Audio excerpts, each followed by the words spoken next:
Alright everyone, welcome back to another Star Wars Galaxy of Heroes video with Fat Phil, and we've got 5 characters that I feel need a rework.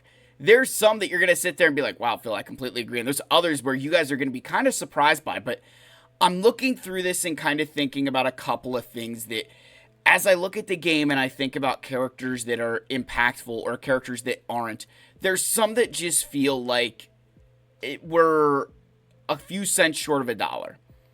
And maybe a lot of a cent short of a dollar in some cases.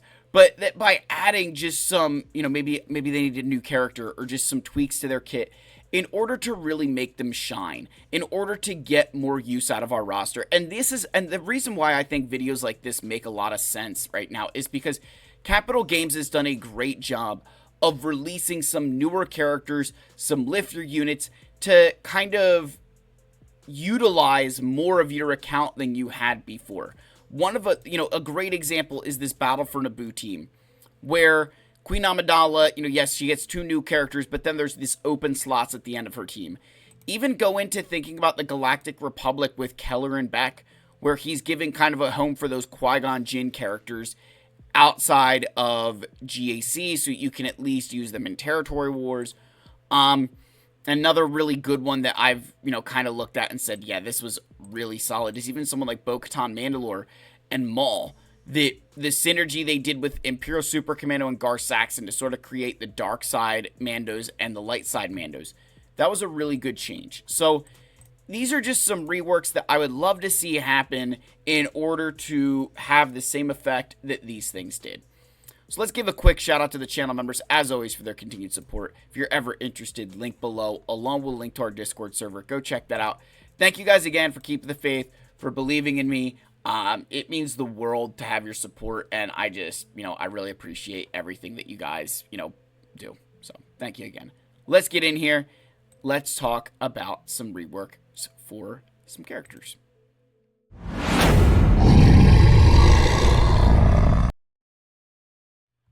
And again, guys, just as we can kind of continue here, make sure if you like when I kind of introduce the topic a little bit heavier, let me know if you like that. I experiment with it sometimes. I'm kind of curious. Do you like that more, or do you like when I do like a, one sentence, then start the channel members and then get into the video?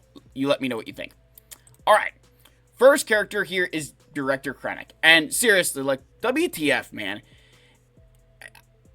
Krennic is one of these ones that frustrates me. Mainly, I don't know. I'm a Krennic stan. I thought Ben Mendelsohn was fantastic as Krennic. I am excited to see what we get out of him in future Star Wars projects. Spoiler alert now. Press pause. Skip ahead a little bit. If you don't know this already. But Krennic is going to be in, I believe, Season 2 of Andor. And I'm one where I do not watch trailers either. So I only know this from just, I think what I saw somewhere, but I'm pretty sure he's in that. I love Krennic, and it's a shame that he really isn't better. And he's got a GAC Omicron that's on a unique. They're like, hey, I would love to be able to equip this, but there's no way to use him because he's just Empire, and he doesn't have any of the tags that Death Trooper has of Remnant and Trooper. And I get he's not an Imperial Remnant, right? He's alive, spoiler alert. Dies during Rogue One. So I wish there was a way to use him, because you've got Death Trooper, who's extremely useful, and with Shore Trooper you're kind of able to use him as an with Iden, or even sometimes it's just a pre-taunt for some of your characters, and it never feels like with Krennic that I really have a great use for him. I've never been impressed by anything that Krennic does, and I feel like there's a missed opportunity here where you could make a really good Krennic team with some even additional characters or, variants of Death Troopers, something to make this guy good. And who knows? I mean, you could give him the Remnant tag. I don't think any of us would complain. I know that's not realistic, but a man can dream, right? A man can dream. I really I think he's a character that we could really use a rework for, and that you could utilize some of these Empire characters that maybe aren't as heavily used in other instances. So I, I think Krennic absolutely needs to be on this list. All right, next is Jedi Knight Anakin, and I know a bunch of you are going to be in the comments like, Phil, but I get to use him with Keller and Beck. I get to use him with Qui-Gon Jinn. Like, I don't need, why does he need a rework? It's because of the Padme callouts in his kit. This, to me, is very similar to what they did with Lord Vader and clones, where it's not so much that Lord Vader's kit is changing. They're just allowing you to use him with a brand new team. And with Jedi Knight Anakin, it's kind of one of these things where he gets the Padme call out, right? If Padme Amidala is an ally, she takes a bonus turn after each of Anakin's bonus turns, right? If Padme Amidala is an ally, dispel all buffs on all enemies. Even, I don't think the bait, yeah. So, like, these two abilities where there's these call-outs to Padme that significantly change how good his kit is, I think they just need to say if there's any version of Padme. Like, Queen Amidala should count as part of that, right? And, I don't know, maybe I'm, like, reaching, because, like, you could say, well, the Queen Amidala team is so good, you don't need to use Anakin there. I don't know how much you would end up using Anakin there over maybe a Keller and Beck, Omicron, and Territory Wars, right? Like, I'd be very curious to see how that changes, because you're not going to get the same offensive boosts as he gets under Qui-Gon Jinn, and potentially not even the same that you would get under Keller and Beck, because you'd be, all right, you need to heal over times, and some of the characters with Padme might be better than him, but where I really think he could shine is in territory battles with Padme. Maybe even, in some other ones. It feels like there's a really big missed opportunity here. Again, I'd just be curious. I feel like it could be a fun way to make Anakin really good with that team. Not that I think Queen Amidala necessarily needs the help, but it's something that I've always felt with Jedi Knight Anakin, that they gave all these kits for Padme, and then they never thought about what happens when you never use him with Padme again. And with this addition of Lord Vader clones where they're adding texts, and they've done that with other things, I feel like this is a great opportunity to say, if there's any version of Padme on the team, this happens. And then at least we can slot him in with Queen Amidala, give him some additional use, because with Keller and Beck and Qui-Gon Jinn, that team, you don't really get a lot of utility outside of those game modes. So I'd like to see some additional utility for some of these characters, and Anakin can be a great way to do that. He's a Galactic Legend Wreck. He's a great pilot. Let me use him in some other teams. And I don't know. Again, it sounds like a reach, but, when you think about, like, Krennic is like, man, like, this dude's literally useless. Jedi Knight Anakin, I get it. He's not nearly as, like, he's very good, but would love to see a line of text for Queen Amidala and, potentially make him significantly better at certain levels. All right, next is the DEI hire of Visus Mar, right? She's in the Star Killer team simply because you need a light side unaligned Force user, right? And, like, when you look at the light side unaligned Force users, okay, Commander Tana, well, she goes with Jedi Master Kenobi. Sabine goes with Ahsoka. Ben goes with Rey. Commander Luke has his own team. JTR goes with Rey. Fulcrum goes with Seer. Seer, Cal, they go together. So then you're kind of stuck with Rey, Scavenger Rey and Visus Mar. And I joke, like, arguably, Scavenger Rey is better simply because she is a pilot, right? She is a crew member. She has a use other than just sitting in the Starkiller team and doing nothing. I also think a lot of this comes from, like, we use Starkiller against some teams that prevent revives, so Visus' biggest use is kind of, nullified there. But yeah, Visus it really does she feels like a DEI hire. She feels like she really does need a rework. When you read through her kit, it's just, if the target ally is Sith, right? Like, they kind of designed her for, this Sith raid in certain instances, right? While Visus Mar has no debuff, she has a 60% chance to assist when another ally attacks Sith enemies. Again, a character who was kind of developed very similar to Jedi Knight Anakin, where Jedi Knight Anakin was, hey, we're going to go after Padme. Visus was, we're going to design her around the Sith Triumvirate raid, which, I never really felt like it took off as it is. But I feel like she needs something to kind of make her a little bit better, add some utility to that Starkiller team, because she really does just sit there. When you think about it, like, my Visus maybe takes a handful of turns, 2 or 3 turns during a game. It's not a lot. There's literally zero impact. Half the time, I'm just using something that won't get her counterattacked. I've never liked it, and I feel like, again, arguably better Scavenger Ray. And the thing is, if you're one of these players who, oh well, I've got Baby Cal that I use with Starkiller, yeah, until you get Seer, or you're using Padawan Sabine or Ben Solo. Like, I've seen, there's a lot of other options that are so much better than that Starkiller team if you have the option. But because a lot of us, as our account grows, you end up just throwing Visus in there because you don't have anything better to do with her. And it'd be nice if they had, a way to make her a little bit better for that team. A good way to maybe do that even would be, add in some, hey, whenever a Dark Side Ufu ally does this, or whenever, whatever, add in something to sort of say, hey, I go with Starkiller. That would be really nice. I think that would help that team maybe even be better against some of these, better against some teams that can't gain turn meter, right? Because one of the biggest problems with the Starkiller team is very reliant on their turn meter game. Maybe Visus can have something in her kit that would help combat some of those teams that stop turn meter gains or punish you for gaining turn meter.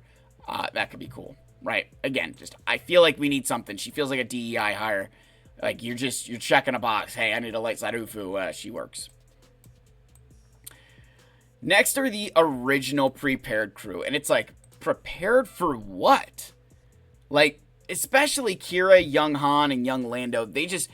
I've never been overly impressed with these characters. And I was funny. And, like, whereas, like, Nest and L3 and Vandor, they're, like, light years better. Like, you see these characters used even without really good datacrons kind of supporting them. They still get used. Whereas, like, Kira and Young Han and Young Lando, it's always when there's a datacron for them around, they're making appearances, and otherwise, like, never again. And, like, this is, shout out Wombat. I'm going to pick on you here. We were talking today, and he was like, well, you're going to use Kira with Balin. And I was like, only if you ever datacron. That's the only time that she's better is the datacron. And he's like, well, okay. And we were arguing about the Balin team, and I said Dadbod Boba was one of the better characters to use there, and he's like, no, Kira. And I'm like, datacron. Then he goes, well, Wrecker and Hunter are better with Balin. And I was like, again, datacron. And I'm like, and are you going to use those two characters with Bad Batch? You're not going to take them away from Omega Fugitive. Okay, yeah. And again, it was just a very funny, and I get that, like, how does that make sense to this video fill of Reworks? Well, like, it's the whole fact that, like, Kira, unless you're using a datacron, you're not going to utilize her. Like, the only reason I built Young Lando was for a combat mission.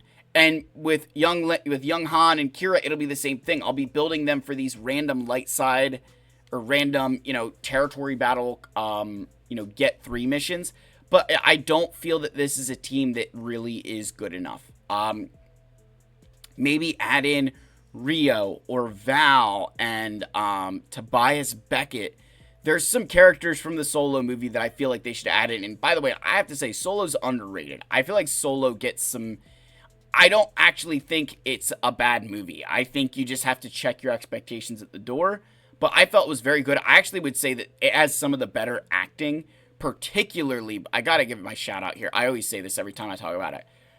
Dude, Donald Glover as Young Lando was unbelievable. This dude was amazing, and he deserves so many flowers for that. And it's a team that I've always was like, man, I really wish we could get more of them, because it really lacks the oomph, and Nest, L3, Vandor, they all have uses with some of these other characters like Dash, who utilize prepared, or other scoundrels and smugglers.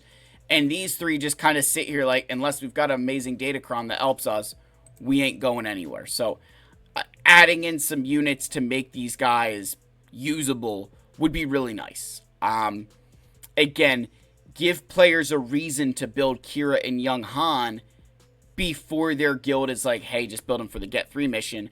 Maybe there's some added benefit there to juice your Get 3 and have a really good team for Territory Wars or Grand Arena. So, prepared for what? Finally, Jedi Master Luke. And this really comes down to just where's his lifter. Every other galactic legend now has some lifter, key unit, or, even, and then for the newer ones, right, when we just look at like your GLs, Ahsoka, Jabba, Leia, they have specifically crafted teams for them. Even Lord Vader had a lifter unit that didn't work, so now you're specifically crafting a team for him. Jedi Master Kenobi with Commander Tano, Rey with Ben Solo, Kylo with Darkseid Rey, Sith Eternal and Bane, JML. What are we doing? And I know people say, well, he's got the powerful friends, Phil. He's got Cal, and you can use Jedi Knight Luke. Yes, but none of them talk about his ultimate. None of them actually, they don't elevate Jedi Master Luke and make him better. They just simply make the team better, right? Like, they don't really support Jedi Master Luke in any way that, like, does that do you guys kind of follow what I'm saying there?